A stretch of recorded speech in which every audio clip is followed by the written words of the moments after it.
श्रीगुरुभ्यो नमः। श्रीमन्नारायणीयं दशकं 15 कपिलगीता।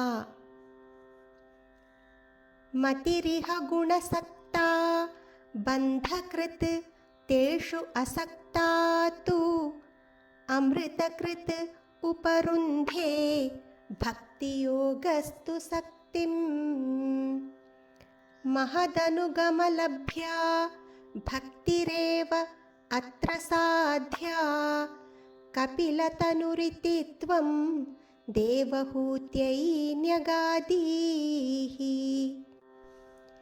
प्रकृतिमहदहङ्काराश्च मात्राश्च भूतानि अपि हृदपि दशाक्षी पूरुषः पञ्चविंशः इति विदितविभागो मुच्यते सौ प्रकृत्या कपिलतनुरिति त्वं देवहूत्यै न्यगादीः। प्रकृतिगतगुणौघैः नाज्यते पूरुषोऽयं यदि तु सजति तस्यां तद्गुणाः तं भजेरन्। मदनुभजनतत्त्वालोचनैः सापि अपेयात् कपिलतनुरिति त्वं देवहूत्यै न्यगादीः।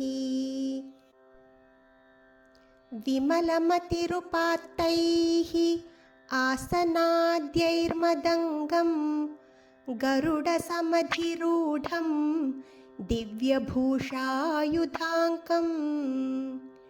रुचितुलिततमालं शीलयेतानुवेलं कपिलतनुरिति त्वं देवहूत्यै न्यगादीः।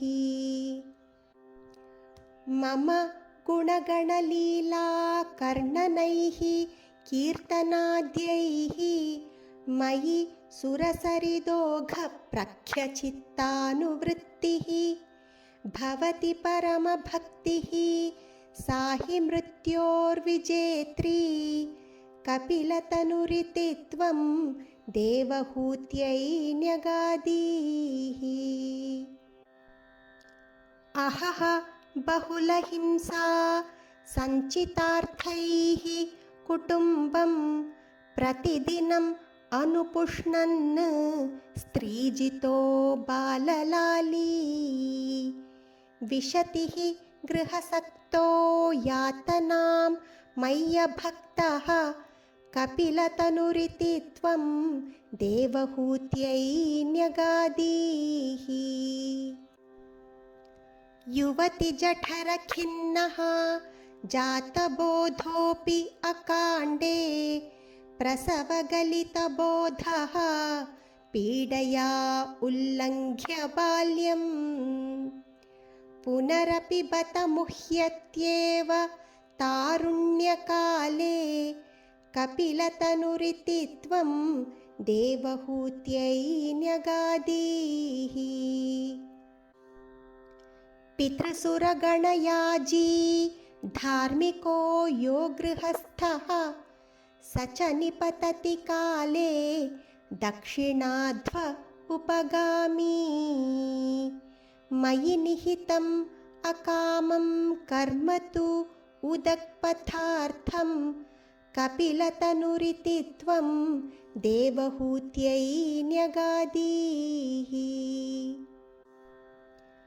इति सुविदितवेद्यां देवहे देवहूतिं कृतनुतिमनुगृह्य त्वङ्गतो योगिसङ्घैः विमलमतिरथासौ भक्तियोगेन मुक्ता त्वमपि जनहितार्थं वर्तसे प्रागुदीच्याम्।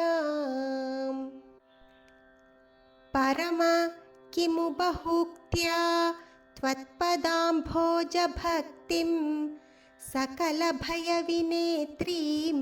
सर्वकामोपनेत्रीं वदसि खलु दृढं त्वं तद्विधूया मयान्मे गुरुपवनपुरेश त्वयि उपाधत्स्वभक्तिम्।